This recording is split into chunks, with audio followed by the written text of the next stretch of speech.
It's the morning sports desk now for, what is it? Wednesday, February 7th. Hey, once again, no CJ gone all week out on a little vacation time, which is pretty cool. Hey, I'm Corey. Let's get right into it. Last night had a boys basketball game in the Park Region Conference.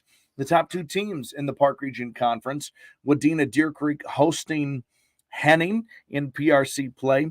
The Hornets going into that game on a 10-game winning streak and um, tops in the Park Region Conference 10-0, undefeated in PRC play. Wadena Deer Creek second in the conference on a 2-game winning streak. They were on a short they were 10-2 in the PRC on a 2-game winning streak. There we go. That makes a little more sense. The Henning Hornets come out victorious 72-60 in that one over Wadena Deer Creek. In the game, Cale Nizagatis finished, I believe it was 32 points, if I have that number, if I remember that number correctly. And I was really kind of Henning from the jump. It was one of those games where you could feel that momentum of like, okay, every time Wadena Deer Creek would try to make a run, like, hey, they get a little layup or knock down a three, and that deficit was cut down to 7, 8, 9 points. And you could just feel in the gym, right? It was in Wadena. You can feel it like, okay, that was the bucket we needed to get things rolling.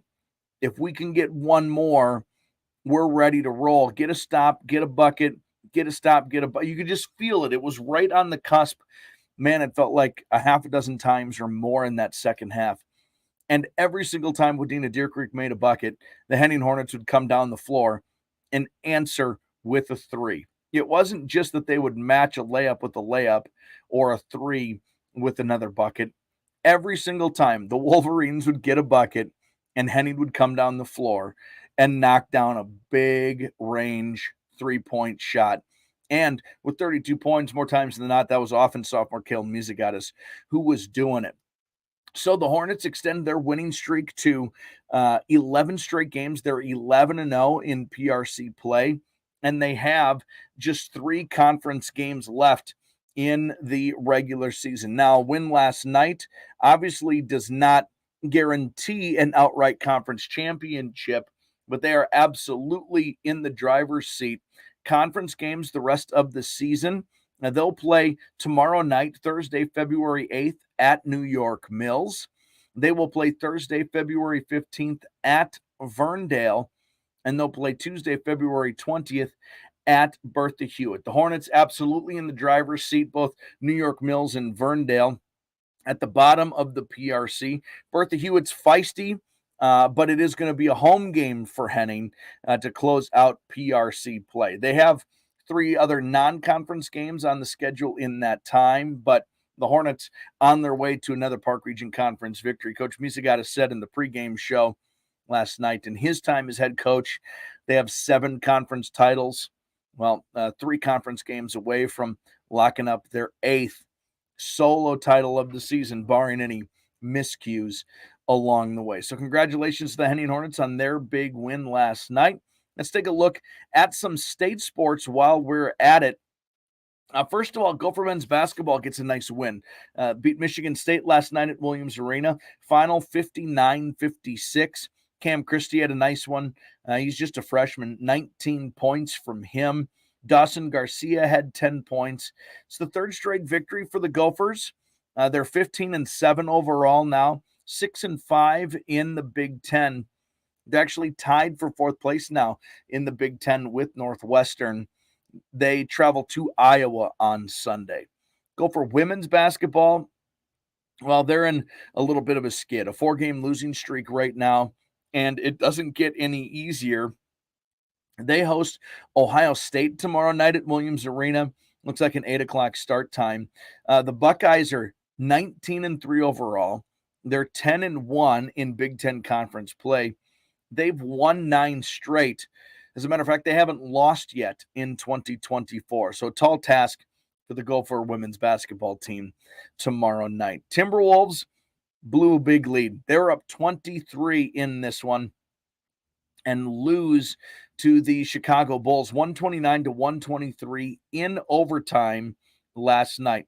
Anthony Edwards, a big night, 38 points, 12 rebounds. Karl Anthony Towns, a big night, 33 points. It just didn't matter. This team has found a way to just lose big leads, and I understand that, 23 points sounds huge. It's maybe not as big of a lead as it sounds, but well, you just don't see. I don't have stories that crop into my brain about the Timberwolves being down 23 and coming back to win. I'm sure it happens. I know it happens.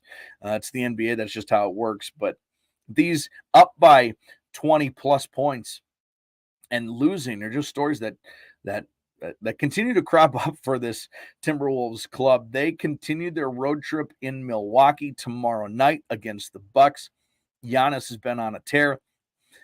It's an understatement to say that Giannis is not a good matchup, but he's not a good matchup for anyone. So I guess that's how it goes. Good luck to the Timberwolves. It's been a weird, despite their third easiest schedule in the NBA and basically the second half of the season, they're losing more games than we've grown accustomed to this season.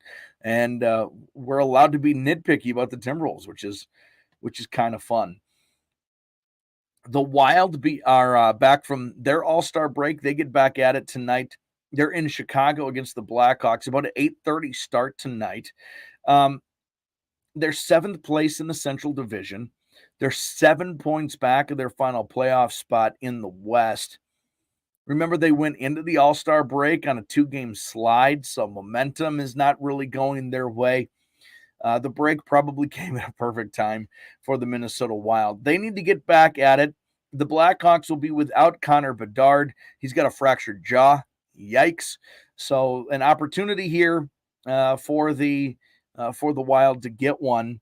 The Blackhawks are last in their conference. They're 14-34-2.